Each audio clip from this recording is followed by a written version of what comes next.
I'm going to stick with the Labour Party because Labour say they would impose a windfall tax on North Sea oil and gas producers to fund measures to ease the cost of living squeeze.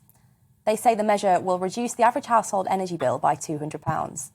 Producers will be forced to contribute £1.2 billion to help fund the proposals.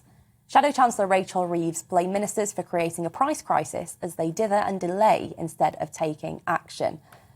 Paul, what have you made of how Labour have handled the kind of energy crisis, but particularly in this past week, talking about things like VAT on energy bills and obviously this that we've just heard from Rachel Reeves? Do you think they're taking the right approach? I do think it's the right approach. I mean, I think it is an approach in crisis for a lot of families. I mean, there are lots of families at the moment in fuel poverty with the prices of energy likely to rise even further. I think more families are going to be plunged into fuel poverty. And what we need now, I think, is something more than warm words from politicians. We actually need some action. So I think Rachel Reeves is doing the right thing. A windfall tax, I think, is the right way to go about it. The North Sea oil and gas producers, I think, have got a moral obligation to make sure that we can protect families as the coming crisis approaches. And as important as it is, however, I would say we need to have a broader debate as well about energy security, because ultimately, as right as measures like this are, it doesn't solve the fact that going forward we do have a problem with energy security. Renewables are notoriously unreliable. We've closed down a number of our coal-fired power stations. Scotland recently just shut another nuclear power station. So, in many respects, these are sticking plasters. I mean, it's right to apply them, but we need a much broader debate about how we secure our own energy in the future.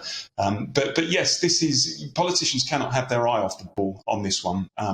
People are struggling to make ends meet as it is, and with higher gas bills and electric bills coming in the future, it's going to be even more difficult. So credit to Rachel Reeves for coming up with some ideas which I think are the right ones here.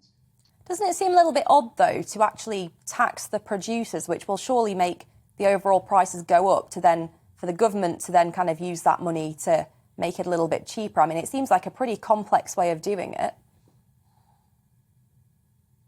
Well, I think, look, if these huge companies are making, as they often are, considerable profits, then I think it's right and proper that they contribute more in a situation where people at the other end of the scale are struggling. I mean, with the greatest respect, big business and corporations will always say that any increased taxation will lead to a hit on their profits and they'll have to charge higher prices, etc. I mean, I remember when the minimum wage was introduced at the end of the 90s, employers said, well, there's going to be more costs on us and therefore, we're going to have to raise prices, etc.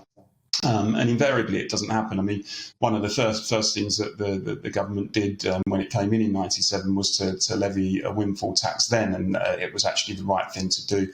And there were very few adverse implications from it. So there will be howls of anguish, as there often are. But no, I think it's the right thing to do, given the situation that millions of families are struggling to make ends meet, and more of them are likely to be plunged into fuel poverty in the coming weeks.